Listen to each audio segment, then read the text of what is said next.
Councillor Levitt in.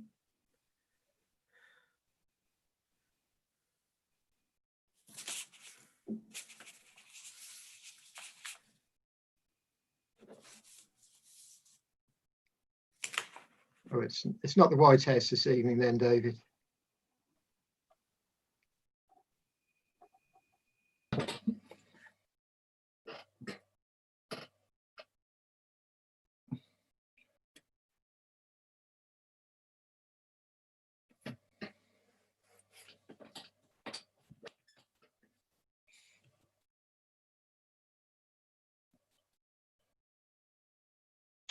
Okay, Chair, we're now live. Evening, Vic. Good evening. Okay, welcome everyone to this virtual cabinet meeting that has been conducted with members and officers at various locations, communicating via audio, video and online. There is also the opportunity for the public and press to listen and view proceedings. Before the meeting starts, I would like to invite the committee member and scrutiny manager to explain how proceedings will work and to confirm that members and officers are in attendance. Over to you, Hilary. Thank you very much.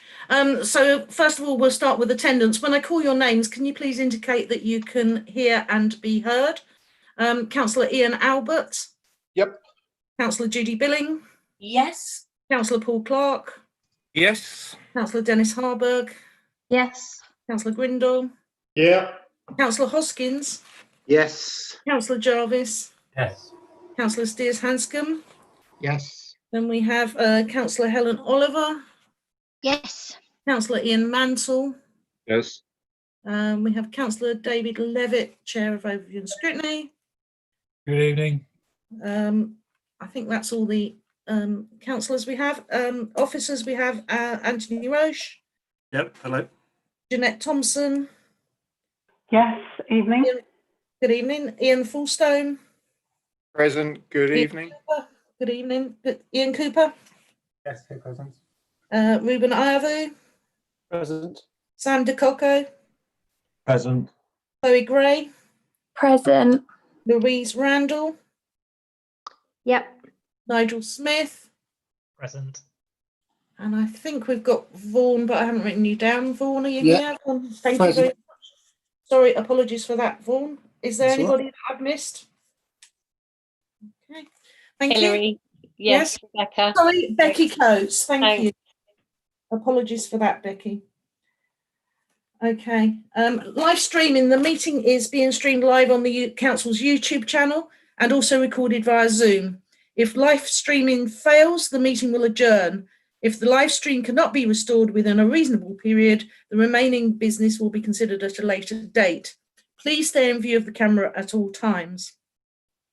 If for any reason the meeting is not quorate, an officer will notify attendees. The meeting will adjourn immediately. Once the meeting is quorate, the meeting will resume. If the connection cannot be restored within a reasonable period, the remaining business will be considered at a later date. Only members present for the entire debate and consideration of an item are entitled to vote. If a remote member loses connection, the chair may adjourn the meeting for a short period to enable connection to be re-established. If the chair does not adjourn the meeting, the member will be deemed to have left at the point of failure and deemed to have returned at the point of re-establishment. Please ensure your mobile phone is muted and any other noise-emitting devices. Please activate the mute button on your tablet or computer when you are not speaking and be mindful that others can see you. If a member wishes to speak, they should use the raise hand button located under participants, and please remember to unmute your microphone before speaking. When requested to speak, when requested to vote, voting will be via the green tick for yes, red cross for no, and blue raise hand for abstain functions. To enable the votes to be counted, please do not clear your vote until requested to do so. Lastly, there are part 2 papers for the meeting this evening. So when Cabinet has resolved to move into part 2, the host will ask members and relevant officers to join a breakout room, which you will need to accept. You will then automatically be transferred to that breakout room where the part 2 discussion will take place. Once part 2 discussions have concluded, members will need to move back into the public part of the meeting and this is done via the leave breakout room. Please don't press the leave meeting button. The system will then automatically redirect you back to the public part of the meeting. I think that's everything. Are there any questions? No, in that case, I'd like to hand over to Councillor Martin Steers-Hanscom. Thank you, Hilary. Item 1 is apologies for absence. We've had apologies from Councillor Carol Stanier, Deputy Executive Member. Are there any other apologies? No. I believe we have apologies from Kate Aspinwall. I'm not sure who would have been here to present, but we'll deal with that when we get to that item. Sorry, Martin, Councillor Sean Pendergast as well. All right, thank you very much. Okay, item 2, notification of other business. We have had none. Item 3 is Chair's announcements. First of all, in accordance with council policy, this meeting is being audio recorded as well as filmed. The audio recordings will be available to view on mod.gov and the film recording via the NHDC YouTube channel. Members are reminded the council has declared a climate emergency. This is a serious decision and means that as this is an emergency, all of us, officers and members, have that in mind as we carry out our various roles and tasks for the benefit of our district. Members are reminded to make declarations of interest before an item. The detailed reminder about this and speaking rights is set out under Chair's announcements on the agenda. Now, a further announcement I want to make. I was one of the signatories to a statement on Friday relating to local government reorganisation. As such, I was one of the leaders of all 10 districts and boroughs, and that of course means that was leaders from all 3 main political parties. We were aware of a statement that David Williams, the leader of the Herts County Council, planned to make today, which he had given us warning last week. Our statement is on the website and has been published in the Comet. Before agreeing the statement, I consulted with the leaders of the other groups and also with cabinet members. We believe all our efforts at this time should be focused on supporting our communities and businesses to recover from COVID-19. It was particularly disappointing to see David Williams' announcement in that all districts have worked well with the County Council and the Local Enterprise Partnership through the Growth Board over the last 2 years. We have taken part on the basis that future developments in North Herts will be decided locally and democratically for the benefit of our residents. Given the situation, we will now work with the other 9 districts and boroughs, and as far as we can with the County Council, to consider and compare what is best, including the status quo. And in doing so, we will seek to maintain those principles. We are not going to change, but it must be change that has the substantial support of our residents and that ensures that local government remains local and democratic. Now, I'm happy to take questions on that statement, and as I've said, we are seeking to move forward on a cross-party basis, so I'm pleased to welcome Councillor Levitt as the Chair of Overview and Scrutiny. So we will be seeking to work with him in that role and as leader of the Conservative group as we go forward in our discussions. Okay, I will then move on to my last of my announcements, and that in terms of the agenda, I shall take the agenda in the order published up to and including item 12. We will then move into part 2 to consider those items, item 15 and item 16. Then we'll return to part 1 to take the part 1 decisions on item 13 at the end of the meeting. Yeah, you have 2 hands up. Oh, sorry. Councillor Billing and Councillor Clark. Okay, sorry, this is juggling again. Yeah, sorry, Councillor Billing first. Thank you. I was hoping that I wasn't for the second time in a day faced with hearing a leader of a council make a statement about local government reorganisation with no recourse to do anything except ask one question later on the agenda. So I put up my hand to say that it was not only massively disappointing to find ourselves having a statement from the leader of the county council today, which was not debatable apparently. The leader of the Liberal Democrat group and myself as leader of the Labour group were each able to ask one question on it, and that was about it. And I just wanted to say that we will be seeking legal advice tomorrow about the status of such an operation, because it seemed massively anti-democratic in the way that it was carried out. And whilst David Williams is not a man I would ever particularly want to fall out with or pick a fight with, because up until now, where I feel he's possibly out of his depth, I don't know, he's been very good to deal with, but today was disgraceful and not acceptable, and we're not going to let it lie where it is. That was all. Yes, thank you, Judy. I would certainly echo those points about David. He's been very straightforward to deal with up until now on the growth board, and that's why I say it's hugely disappointing, and it has united all the leaders of districts and boroughs in the county in our surprise and shock at that going forward. Councillor Clark. Thank you, Mr. Chairman. I just wanted to say I appreciate your words about working together to look forward. We are not, as is reported in the press, trying to defend the status quo. We are looking for what's best for our local residents in going forward. And I think we need to shout that from the rooftops. I accept what you said, what Judy, is saying in that respect. But I think what we need to make crystal clear is that we want what is best for our residents. And whether that's unitary or what, we need time to look at it, not be bounced into something, a stitch up that's been sorted somewhere else. So can we say that clearly and loudly and make sure that others hear it, please? Thank you, Paul. Totally agree. Councillor Levitt. Thank you, Chairman. Apologies for my coming in at the last minute. I've just been over Lister, so I've literally only just got back, so I'm just trying to catch up with everything. I was in a conference call today with Simon Clarke, and we were talking about the devolution white paper. And one thing he did say very clearly after a number of questions was that any changes would only go ahead with the agreement of all the authorities involved or affected. He was very clear about that statement. So I hope that gives some sort of reassurance. Yep. Thank you, David. That's really helpful. And we will see how we go forward.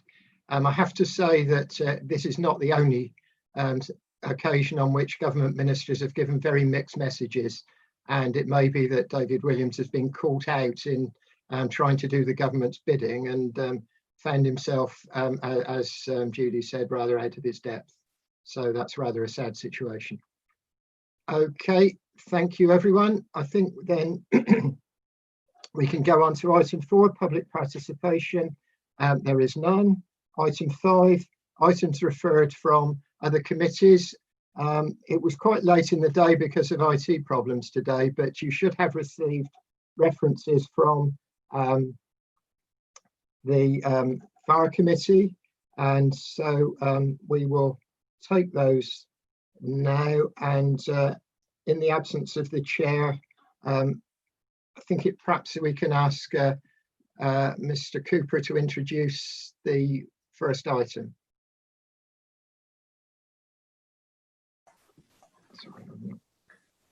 Thank you, Chair. So the referral from Finance Audit and Risk Committee relates to the risk annual report. We also discussed many other elements of the risk matrix last night, including a discussion on various risks around cyber risks and COVID-19. The referral here is just purely around that annual report, which summarises all the actions on risk from the last year, and is a referral on to full council to show hopefully the effective operation of risk both by FAR and Cabinet over the last year. Thank you very much, Mr. Cooper. Any questions on that, or are we happy to take the recommendation, which is that the item is noted. I'm sorry, I'm looking at various different bits of paper. Sorry, Chair, it's the annual report on risk management be noted and then referred to full council. Yeah. Okay, so I will move the recommendation.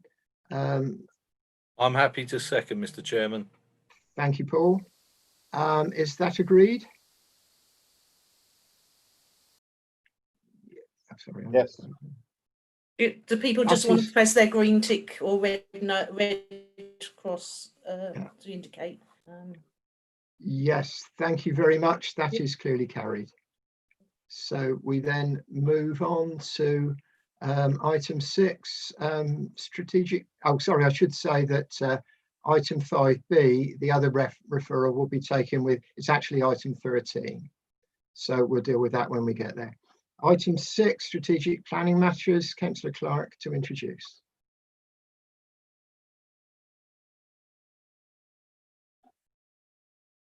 Thank you, Mr. Chairman. With so many devices with different paces, you have to I know what you mean. I know what you mean.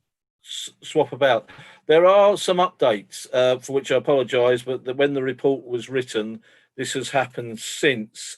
8.2 refers to the reply from the Secretary of State, which had not been received. This was following my letter to Mr. Generick regarding the local plan. A reply has now been received from Mike Lake MP, but it's a holding reply saying it hopes things go on. We do, in regard to the hearing dates, have some dates now in September, the 21st, 28th, no, 14th, 21st and 28th, which will be virtual hearings. So hopefully that will move things on. On the 29th of June, the Office of National Statistics issued a revised set of numbers for which the letter in the second supplementary letter starts off with us at 6.4 thousand. However, I must give a health warning on that. There are some other calculations that are being done to see whether that stays the same. It is expected that it will rise to about 9 or 10,000, and we will have to do what we're going to do from there. It is asking us whether this is a significant change. In the discussions I've had so far with the service director and Councillor Mantle and others, we believe it is a substantial change, and we are continuing to look at it. But as we only received this letter the back end of last week, we're still looking at it. They are asking us to do work on Luton as well, because their numbers have similarly reduced from about 18,000 to about 4,000. And we are being asked whether the 2.1 thousand in our area as part of the duty to cooperate are still needed. We would rather the inspector makes that decision because the developer has put out costs, and there is issues about us doing that. And it may be that one of the parties involved of duty to cooperate, which is us, Central Beds, Aylesbury and Luton, you don't get unanimity, which is difficult. In 8.8 of the report, it talks about the Ashwell consultation that has now started on their neighbourhood plan. I'm pleased to report that has moved on. 8.11 talks about Luton Airport. There was a meeting earlier in the week which Councillor Mantle attended for me. They are looking at becoming the most environmentally friendly airport. Whether that actually happens or not, or how it will happen, is something to be looked at. And there is the English Economic Heartland have started a consultation on the 14th of July, whereas I think the report in 8.13 refers to it as starting. The only other thing which Mr. Smith might be able to help on is the Article 4 direction, which we have issued central government did ask us for some facts, but I believe they've now issued something that is contrary to what we've done, but haven't joined the dots and crossed the T's. So I'm not sure where we are. Nigel, are you able to clarify that, please? Yes, certainly can, Councillor Clark. Can I just first as well just clarify on the point you made about the hearing sessions, in that both the dates and the format are provisional at the moment. They're subject to confirmation still, so they're not confirmed as yet. On the Article 4 direction, we issued an Article 4 direction which came into force last month that stops offices and other industrial buildings being changed to housing without planning permission. The government, in response to COVID-19, has announced a number of proposed measures to free up the planning system, and one of those is to potentially allow the demolition of office buildings and their rebuilding as residential development without full permission. If that comes into force, I think, yeah, we'd need to look at whether our Article 4 needed to be amended to cover that, because clearly we've just put an Article 4 out that's trying to stop that from happening. Thank you. And the last thing, which might seem strange, in the second letter from the inspectors, paragraph 8 asks for our opinion of Airborough Neighbourhood Development Forum. This is a legal judgment up in Leeds somewhere, and is nothing to do with ourselves. It's just that if we had any evidence or knew about it, they were asking for evidence. So it is just a research. So there is no need for members, colleagues, to be concerned with that particular paragraph on the letter from the inspectors in the supplementary document. Any questions? Okay, thank you very much, Paul. I have to say, looking at 8.9 and the point you referred to before in the section 4 that we've just put in place, and the government going in the opposite direction, clearly this is something of great concern to us, because we want to protect our employment areas, because as we go, not just in the future, but as we recover from COVID, we want the opportunity for more employment in the district, and it may be that there'll be more opportunities for growing employment in the district, and it's a matter of extreme concern that the government is making it more difficult to protect those employment areas. I don't know whether it's an opportunity for us to write. I'll take advice from Mr. Smith or from Mr. Fullstone, but it may be that we want an additional additional resolution to write to the minister expressing those concerns. Can I add to that? Go ahead. Yep. Go ahead. Because my concern is that we will be in a different world post-COVID, and we don't know what industry we're going to need. Whether it's service industry, office space, people not travelling into work. There's a host of different things, so we must protect it. So I'm quite happy, to sign any letter we send, with response to try and get this resolved and protect our business spaces. So we'll add another a 2.3 that we express our concern to the government and to our residents at this turn of events as far as the effect on our employment areas. So that I'll move the recommendation, well, second, I think you're moving, aren't you, Paul? I'll second the recommendations with that additional recommendation. Yes, I'm happy to move those. Nigel and Ian, you're listening in, so we'll talk, later on in the week, if that's okay. Okay, so any more discussion on the strategic planning matters, or can we move to the vote?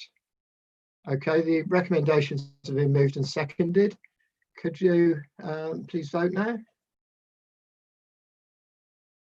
Okay, that is clearly carried. That's unanimous. Thank you very much. We then move on to item 7. Again, over to you, Paul. The developer contributions supplementary planning document.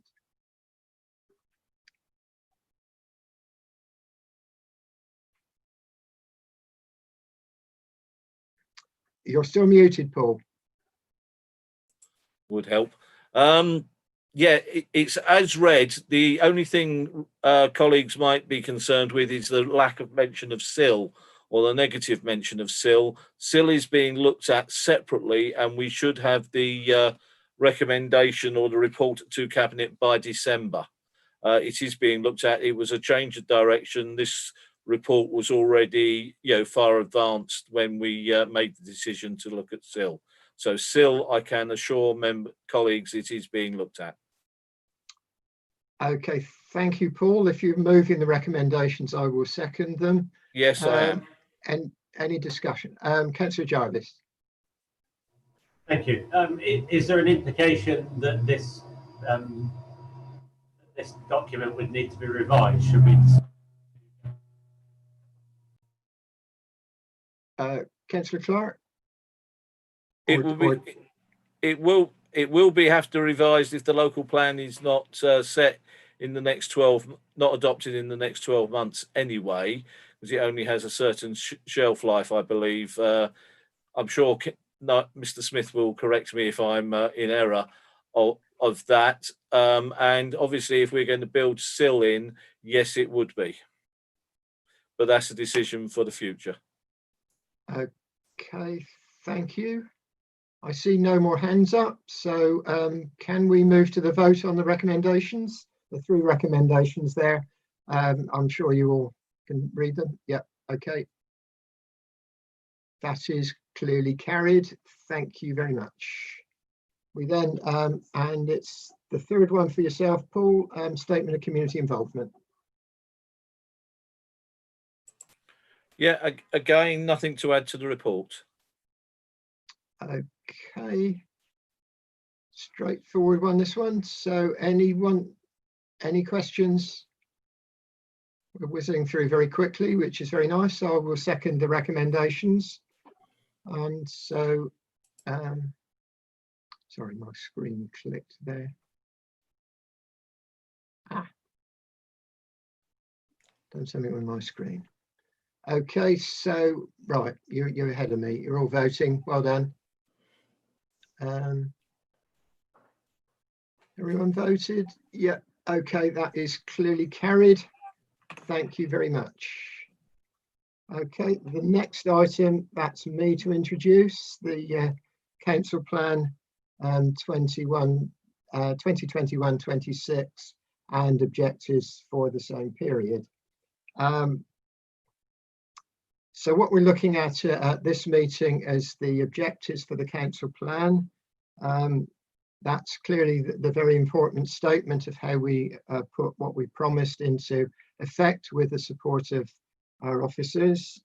And I want to thank Ruben and Georgina for their work on moving us forward. Today we're looking, as I say, looking at the objectives. Then there'll be an all-member workshop in August. We're looking at dates and members have been consulted. The favourite at the moment is the 10th of August, but you've got till the end of the week if you haven't already responded as to which is the best date. And then the details will come back to the Cabinet meeting in September, and followed by a council meeting later in September, date yet to be confirmed. And that will be at the same time as a medium-term financial strategy. As I say, we're just looking at the top level at this meeting. We're just making a very small change. We wanted to be a more welcoming council a year ago. We've been the administration for a year now. We've become more welcoming, I think, but also, and it's been proved very much during the pandemic, that actually our officers and ourselves working together are a very efficient council. And I would certainly use every opportunity to thank our officers for the massive work that they've done during the pandemic, and indeed yourselves, Cabinet colleagues, because there's been a huge amount of work that has gone on in the pandemic. So we'd like to say that we continue to be a welcoming and affirming council, and an inclusive, council, and also an efficient council. So I will stop rabbiting on and ask if there are any questions. I'll move the recommendations. Can I ask for a seconder, Paul? You get a second? Yeah, I'll mute myself first. I'm happy to second. Thank you very much. If there are no questions, can we again move to the vote? Thank you very much. That is carried. So we then move on to the Modern Slavery Charter update, and I invite Judy to introduce. Thank you, Chair. This is, as you said, an update which in simple form describes an enormous amount of work that's been going on in the background.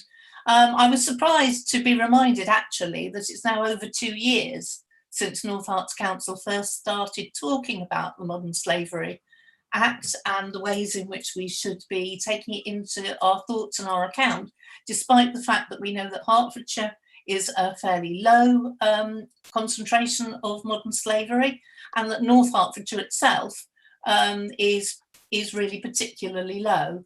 Nevertheless, we need to be mindful and aware and ensure that our processes and our thinking are up to speed on matters like this. And there is one pandemic issue which isn't particularly reflected in this paper, but which I think may become more important, and that's the whole issue of cuckooing, which we know has become a bigger part of what was the county lines operation, and could lead in fact to some behaviours which could be described as modern slavery in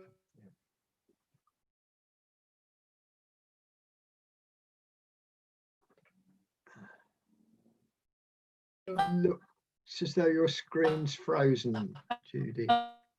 We've had a review. Sorry? You froze for just about a minute. So I'm quite warm, really. Your screen, anyway. No, Carry on. Sorry. Councillor Billing, you got to the bit where you were saying about cuckooing being a bigger part of the county lines. Okay. Well, I don't need to say more about that, but a great deal of work's gone on, including a review of our policy documents by the Shiva Foundation as part of their overall work across the county. And they made 6 general recommendations, which officers believe have already been complied with as part of our overall work that's been undertaken. We have with us at the meeting today, Becky Coates, Jeanette Thompson and Ruben Avayu, who've all been involved in this work on the officer side. If there are any technical things that are beyond my competence to reply to, but beyond that, I would ask for Cabinet to note the actions to date, and also note that further work will be provided as part of the Safeguarding Annual Report to Overview and Scrutiny, which I think happens in October. Is that right? Is that when we go to scrutiny with the safeguarding report? That's a question to officers or to David, whoever can remember. I think this year, Judy, it will go to December. Okay. Yes, I think so. Okay. Unless Becky knows something different from me. Okay. So we will come back to it. Now, this is meant to be a live document and a live issue with which we're all concerned. So it's not ever my intention that it sits on a shelf gathering dust. And if there are issues to discuss as time goes on, I do hope that colleagues, whether on Cabinet or amongst the council generally, members and officers will feel free to raise those issues and engage in further discussion. Right. Thank you, Judy. That you've moved the recommendation, I'm happy to second that. Certainly this is very important work, and you know, since, I mean, to be fair, it has been going on for some time, but last year we signed the Charter Against Modern Slavery, and the work in this area is critically important for the well-being of our community. So thank you to everyone. I echo Judy's thanks to everyone for all the work that's been done. Any questions? Any comments people want to make? Okay, so the recommendations are moved and seconded. Can we go to the vote? Thank you all very much. That is carried. So then we move on to item 11, and that's the Hitchin Market contract extension. Keith, I believe, is going to introduce this. Yes, thank you, Chairman. I mean, the report's pretty self-explanatory. Hitchin Markets, obviously, like all retail operations, has suffered disproportionately over the last few months, and we need a bit more time to sort out their requirements. So it's just going to give us that breathing space. Okay, thank you, Keith. Ian. I'm happy, Chair, to second the report. Been working closely with Councillor Hoskins and Councillor Oliver on this. I mean, I think the important message that we want to send out is that this administration regards, you know, lots of our facilities across the district, but in this case, Hitchin Market as being a real key driver and important thing for the local community. And we want to both, I think we want to give it a little bit more TLC, I think is probably the longer term aim here. So absolutely delighted to sort of second this. And I think we can, you know, welcome the fact that it's good to see that there's signs of new traders coming on board at Hitchin Market, and hopefully we can work with Hitchin Markets Limited in the coming period to help develop and grow the market into the asset. We think it really can make a big difference for the local economy of Hitchin and across the district. Right, thank you very much. So that's proposed and seconded. As you say, that is pretty straightforward. It gives them Hitchin Markets time to discuss with us their future, and of course with COVID, we don't know how long it's going to take before things get back into whatever new normal will be. So yeah, very, very straightforward. If there are no indications to speak, then if we can move to the vote on the recommendation.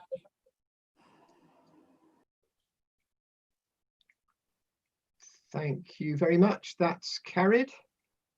So then we move on to item 12, and it's Councillor Jarvis to introduce. Thank you. So this covers essentially the COVID impacts on the indoor leisure operations, and these are an area of the council's activities that are particularly seriously affected by the current situation.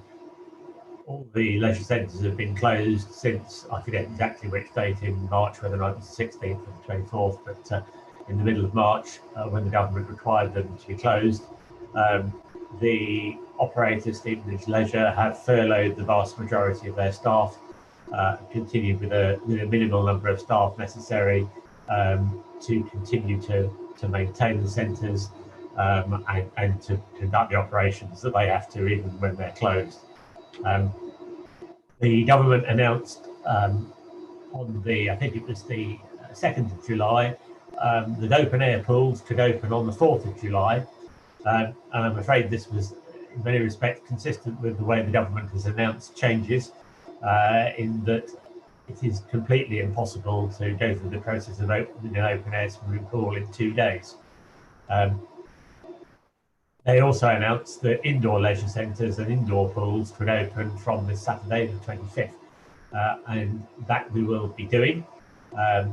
Stevenage Leisure have produced a plan that shows how they can operate the centre safely, with some fairly significant reductions in facilities in terms of the type of activities that could be supported, and by and large people will need to book.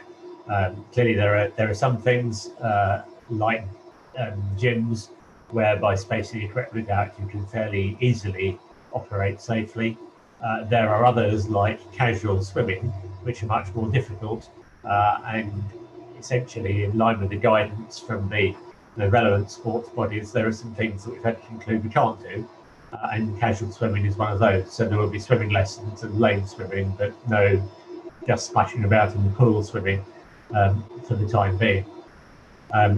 Having looked at the situation, it became clear that it was not feasible to open the outdoor pools for this year. That's a decision I guess we've been moving to for some time, but I've been trying to put off in the hope that we might find a way to do it. Clearly, starting in early July, it takes something like 4 to 6 weeks to do the necessary work. The pools would have opened just a few weeks before they would be scheduled to close. We would have had to substantially restrict the number of people who can come to them. The outdoor pools are viable to the extent they are, because if we get some really good weather, there are lots and lots of people visit them, but we couldn't have allowed that. So that would have caused both a financial problem and I think a problem with expectations. So we have regrettably had to decide that it's simply not feasible to open the outdoor pools this year. The indoor facilities will open on this Saturday. Environmental Health have looked at them extensively. Stevenage Leisure have gone through a lot of work. I was shown what they've done at Royston yesterday, and they have a scheme that looks like it will work and keep everybody safe. However, there are some impacts in that the leisure business is one that depends on people paying to use the facilities. There's clearly been no one paying to use facilities for the last 4 months, and the expectation is that because of the combination of some customers who will be reluctant to return and the limit on the facilities that can be offered, the income will be significantly below normal for much of the rest of this year. So Stevenage Leisure have produced a forecast, a plan, an estimate of what they think the income secured might be, and the shortfall compared with normal varies considerably between activities. Some they think they will get probably to within 90% of the normal usage, and others will be much lower than that. Now there is a part 2 report in which we can go through the details of that. But the issue here, I think, is that there's some recommendations that set out what we need to do. I think I'm just looking at the wrong ones, so let me just get the right ones back on my screen. So essentially, the proposal from part 1 point of view is that we agree that we should work with Stevenage Leisure with an open book accounting approach, using one of the preferred approaches set out by the LGA, because we're not alone in dealing with this, having to deal with this problem. It's something that faces every district or borough that runs leisure facilities to some extent or other. So we work with Stevenage Leisure to determine how we can keep the leisure facilities functioning, and we need to agree ways in which the costs of doing that can be minimised, and there is clearly a need to do that, but there's also clearly a need to recognise that if we are going to keep the facilities open, there are some fixed costs. Particularly swimming pools have fairly large fixed costs. Reducing the hours of operation or something of that sort really has to save a lot of money, and potentially doesn't produce a financial saving overall. So I think that's probably all I wanted to say in terms of the part 1 report. There's more to be said in part 2. Thank you very much, Steve. I'm happy to second. You've moved the recommendations. I'm happy to second them. Are there any questions at that point or anything? Does any of the officers want to add anything? Anthony. Thank you, Chair. Just going to suggest perhaps you move into part 2 rather before voting on any of the part 1 recommendations, so that you can have the benefit of the part 2 information. Okay. Yeah, we can certainly do that. So I need to move to the right. Chair, can I ask a sort of procedural question, Chair? I don't know whether you, when we go into part 2, you want to take the part 2 of the finance paper. Yeah, that was my intention. That is my intention. Yeah, that's fine. Yeah. So we haven't to go in and out. That's cool. Oh no, we're only going into part 2 once. So I will find the relevant thing I've got to move. which is that. So I am moving that under section 100A of the Local Government Act 1972, the press and public be excluded from the meeting on the grounds that the following report will involve likely disclosure of exempt information as defined in paragraph 3 of part 1 of schedule 12A of the said act as amended. So Happy to second that, Mr. Chairman. thank you very much, Paul. We need to vote on that.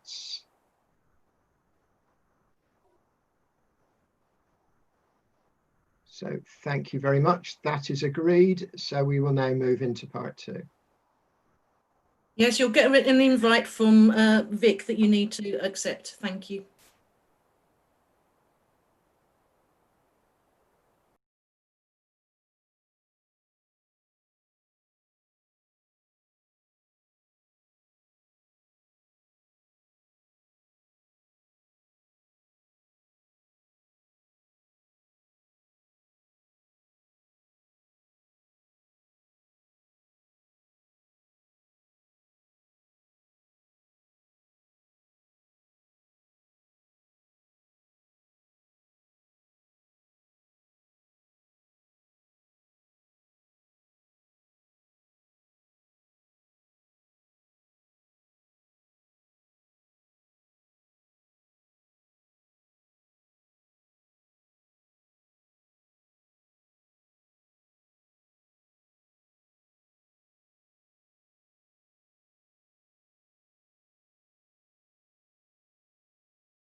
Okay.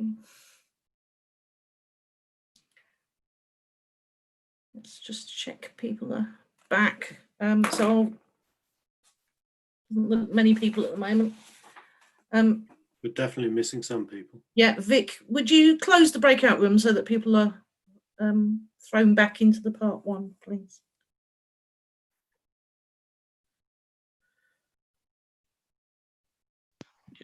Give it a few seconds, Hilary. Yeah, will do. Thank you very much.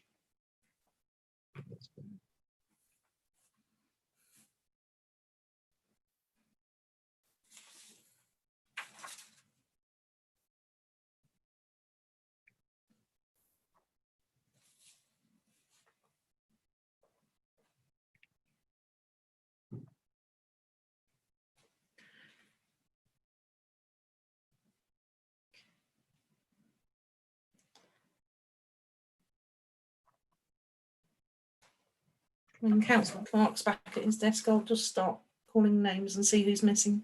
Okay, thank you. I think we may all be back, but Yeah. Okay, let's very quickly. Councillor Albert. Yep. Councillor Billing. Yes. Councillor Clark. Yeah. Councillor Dennis Harburg. Yeah. Councillor Greenwood. Here. Councillor Hoskins. Yeah, here. Jarvis. Yeah. Councillor Steers Hanscom. Yep. Councillor Oliver. Yes. Councillor Mantle. Yes. In no particular order, Anthony. Yes, I'm here. Jeanette. Yes, hello. Dawn. Yes. Chloe. I'm not sure if Chloe was here. Louise. Yes. No, Ian's gone. Ian Cooper. Yeah, here. Thank you. I don't think I've missed anybody. Yeah, and David Levitt. Oh, sorry, Councillor Levitt. Right. Now we're back to part one. I think the first thing we have to do is to agree or consider the recommendations on item 12. We've dealt with the recommendations in part two. There are two recommendations in part one. I take it we're not, the part two recommendations aren't being taken now, so it's simply to look at the two recommendations in part one. Steve, do you want to formally move them? I'll move those. Okay, I will second, or was it Ian seconded? I think Ian, you seconded it, didn't you, Ian Albert? Okay, Yes, so the I'm happy to second those, yeah. Yeah, proposed and seconded. So any further discussion, or can we go to the vote? Okay, let's go to the vote then. Thank you very much. That is carried. So we then move on to item 13, and we also take as you, the referral from Finance and Risk Committee, and that I think that's to add an additional 2.3 in terms of recommendations. So I don't know, Ian, if you'll pick that up as you move the recommendations. Yeah, I can do that. Thanks, Chair. I mean, I think we wanted to try and set a paper out, and I'll also get Mr. Cooper to pick up some points as we go through around the income guarantee. Excuse me. We want to set out paper, I think, to make sure we're being as transparent as possible for cabinet, for council, for the wider public about the state of our finances. And I think it's a very clear message about that we don't need to set an emergency budget, and I'll come to that a bit later. We continue to operate our services as normal as we can under the current circumstances, and that's thanks to the efforts of our staff and contractors. We welcome the additional funding received from government and the announcement of support for some of our lost income, but residents might reasonably ask why government doesn't simply deliver on its previous promise of fully supporting local authorities through the pandemic, because even with this funding, we're still faced with a shortfall, and that shortfall could increase if there is a second wave or localized outbreaks. We still want greater clarity on future funding of local authorities like North Herts. This means that we could effectively plan to support our residents and help our local economy towards a full recovery. And clearly, after years of cuts in funding and forecasts of more to come, our current financial strategy that we'll be looking at in September, even before the stresses caused by COVID-19, already recommends that the council tax would have been increased by the maximum amount allowed without a referendum. And that financial strategy we will be looking at later in the year, and we'll clearly only then have a new recommendation about that policy for setting the level of council tax for 21, 22 and beyond. But it's obviously too early to say exactly what we'll be proposing at this stage until we've gone through the processes in the coming weeks. But as I say, we recognise that local people have been hit hard by this pandemic and they need the vital services provided by this council. Therefore, we hope that the government does accept that it cannot expect our communities to bear the brunt of the continued funding shortfalls. Now, Chair, I would say this report covers a number of the impacts around COVID-19 in respect of lost income and additional expenditure, along with a comparison of how this compares to funding promised by government. And as I say, we've obviously looked at that table that we already in the part 2 section, which covered that summary of all of the things that are in here. Now, I think if we can look at paragraphs 8.3 and 8.4 in relation to funding from government. Now, at the end of last week, we were notified of how much we will receive from the 500 million announced at the start of July. We've been allocated 178,000, which takes the total non-ring-fence grants to 1.550 million. The indications for government are that this is intended to be used to meet cost pressures, but it is unring-fenced, so can also be used to meet the financial implications from income that is not covered by the guarantee. Now, clearly, one of those items was homelessness, and that was the area that that the Finance Committee recommend that we should write to the government and say that homeless costs for housing the homeless should actually be met specifically by an additional grant from government, and that's a proposal I'm happy that we do support. We do support tonight, but we obviously can pick that up during this discussion. So at the end of last week, more detailed information on how the income guarantee would work was also published, and perhaps if I can get Mr. Cooper just to go through some points in relation to that new detailed information that came at the end of last week, before I carry on with the rest of the paper. Okay, Mr. Cooper. Thank you, Councillor Abbott. Thank you, Chair. The starting point is still that the council should absorb losses that are up to the first 5% of their budgeted sales, fees and charges income. In the report, in paragraph 8.31, I used a total of 570,000 for that. That at the time was based on all income, excluding grants and contributions. The first 5% is actually a bit lower than that, which is good news, so around 490,000 on latest estimates. The three principles around lost income that government will provide a 75% contribution to are as follows. Firstly, it's transactional income from customer and client receipts, and that's excluding rents and investment income, which is generated from the delivery of services, which is budgeted for 2020-2021. Income from traded services could be eligible, but commercial income is not. Secondly, as a result of COVID-19, which includes lockdown and social distancing and consequential reductions in economic activity, these income sources have been unavoidably lost and won't be recovered in this financial year. Local decisions that have been made will not be covered. Thirdly, compensation should be based on net losses, where a local authority has been able to reduce expenditure or has received other compensation, only residual loss would be compensated for. So in some areas, this creates certainty. So, for example, lost parking income would be covered, but any free parking initiatives that are put in place as a council decision, for example, to stimulate visits to town centres, would not be covered. Planning would seem to be covered for shortfalls this year, as there's not a requirement to try and map any recovery in future years, which is good from both the kind of amount of money we will get and also administration and practicality point of view. There is some uncertainty over net income from recycled materials. This is a combination of costs for some materials and income for others. Lost Treasury investment income is not covered, but it is probably okay to include all the lost income from Hitchin Town Hall, as it is more like transactional income from customers than a commercial activity. Lost garden waste income is a grey area, and likely that it can't be counted as the free period was a choice made by the council. Even if it passed that test, we would then need to consider and predetermine the reason the services are suspended. According to the guidance, if it's due to reduced capacity for collection due to social distancing on vehicles, that could be covered. But if it's due to reduced capacity due to sickness and self-isolating, that's not covered.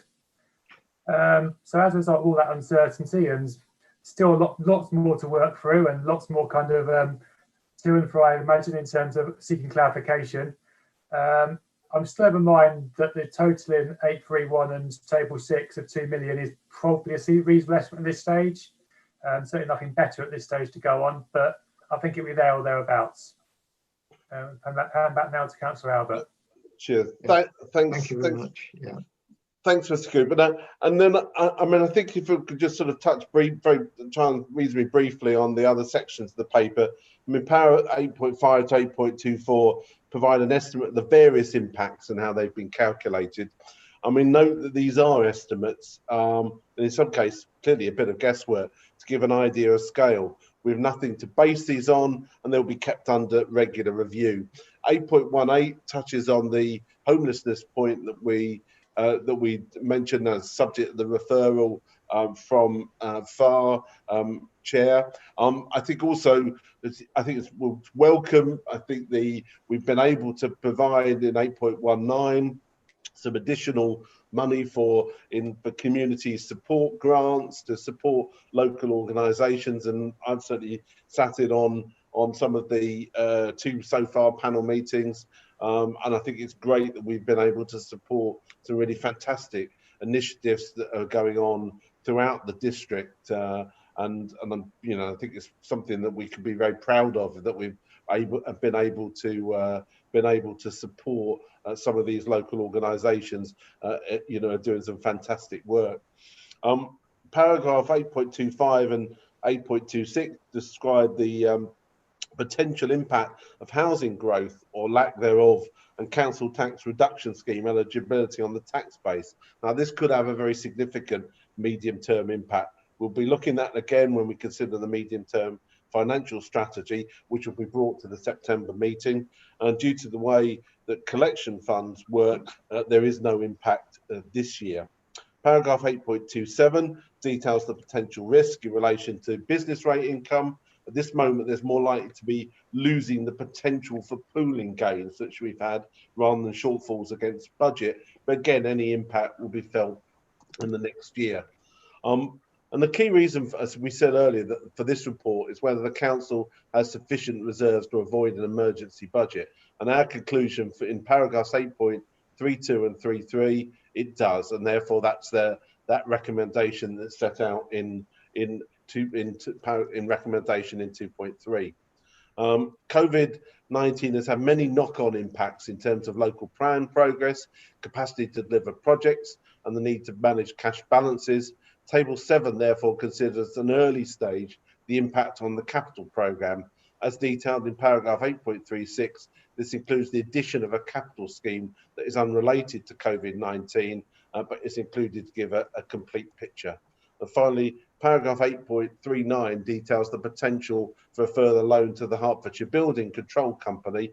The company are providing regular updates to shareholder representatives and to finance officers, and the loan may not be needed, but it's felt appropriate to put this provision for a loan in place as COVID-19 has had an impact on the company's performance.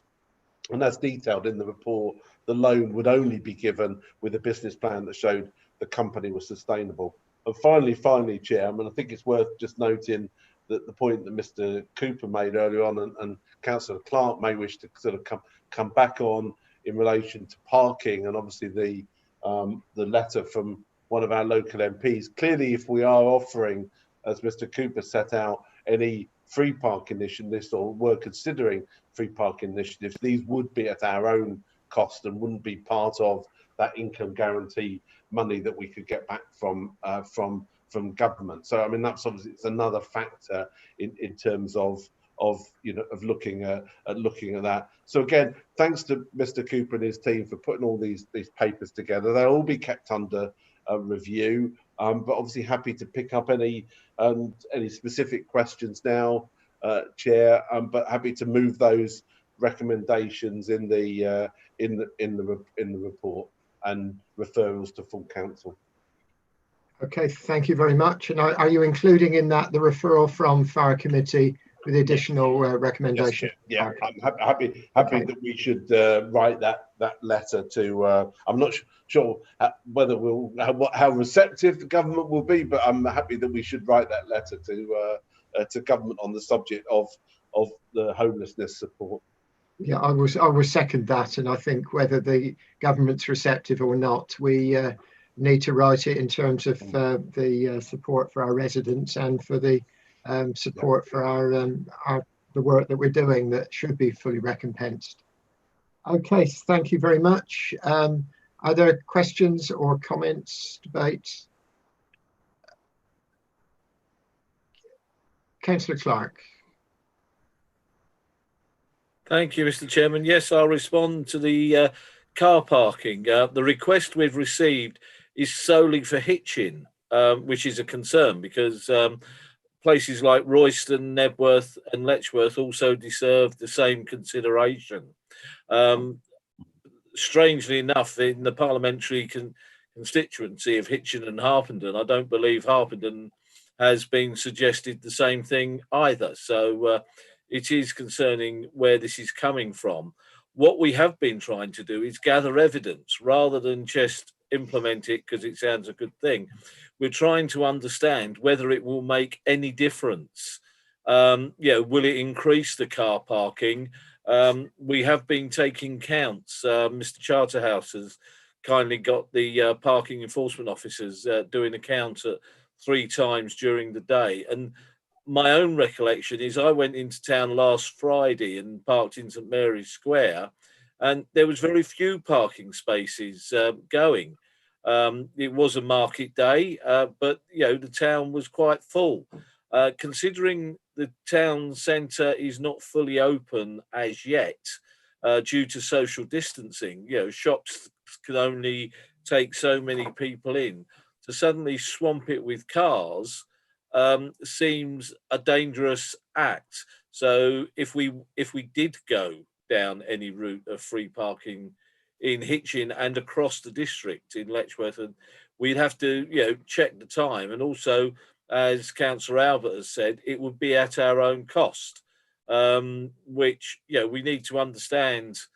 Will it increase the parking? Will more people come down, or if it's full up already, where are they going to park? We're just losing income. So whilst we have a request to look at it, we are looking at it. We are not closed-minded, but at the moment, I don't think I can recommend we go ahead with free parking until we have sufficient evidence to prove the fact that it will make a difference to the economy. The economy is starting to pick up. People are still scared to go out. People are still shielding till the end of the month. People are still recommended to stay at home from work and work from home rather than the office, which is difficult. So, our town centres are not as yet fully up and running. So whether we want to add a recommendation, to the ones that say we're keeping our options open and we'll go forward, but recognise this has not been paid for by the government, I'm happy to seek views on. Okay, thank you, Paul. Steve? Well, I think two issues. So firstly, Paul said that he observed that the car parks in Hitchin were pretty full. I visited Royston, I think it was last Thursday, and the car parks there were pretty full. So I think that the notion that there are going to be many more people visiting the town for extended periods if it's free to park is probably not true, because there aren't the parking spaces for them to park in. But I think we also need to think about the environmental impacts lots of people have commented favourably on how many extra people are walking and cycling during the lockdown period, and we need to encourage them to continue to do that. All our towns are small enough that the able-bodied can get to the town centre without driving, unless they're going to buy something large. So there are clearly exceptions. There are people who don't drive to the town because they live in villages, because they live right on the edge of the town, because they can't walk that far, because they want to buy a lot of heavy shopping. But actually, we ought to be encouraging people to walk or cycle into the town on those occasions we can. And also, we need to be encouraging people to come and stay rather than come, spend a couple of quid on something and then drive away quickly. So I think we need to think about how we retain the environmental benefits that we've had, whilst also getting the benefits of the town centres starting to be more active. Okay, thank you, Steve. That's a suggestion. We might want to put an amendment. I mean, it seems to me that we are already talking about how we recover, how we build back better, and I would not really see it's necessary to put an additional recommendation in myself, because I think there are lots of issues, not just car parking. We're looking at lots of different things there. So I think the point is noted, that we have noted the request from the MP. It's something we're considering. We've replied to him to let him know that. To my mind, that's sufficient. But obviously, if somebody does want to move something, we're open to do that. Anyone else wish to speak? Councillor Billing. Councillor Billing, is it? Okay. Or Judy, all right, go on.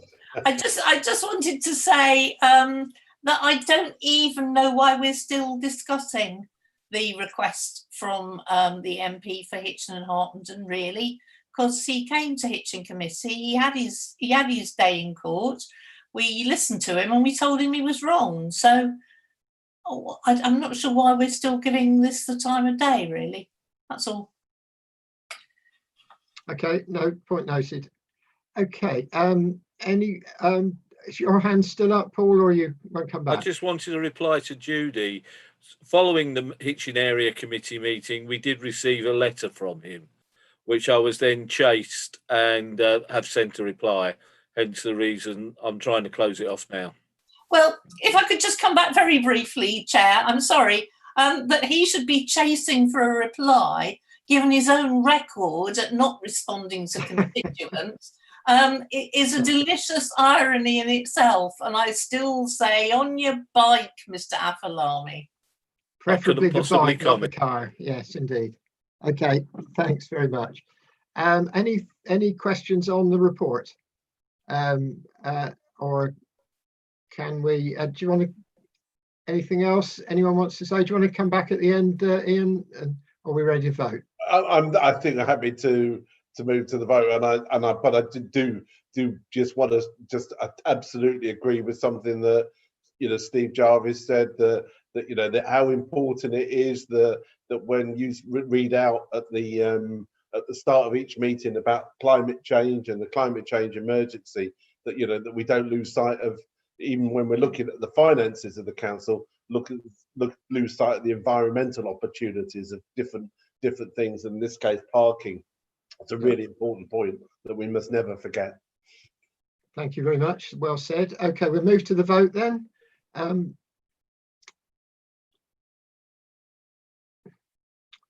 So the recommendations, including the reference from the Fire Committee, are carried. So that brings us, unless I've got it wrong, to the end of the meeting. Thank you all for your attendance, and I will declare the meeting closed.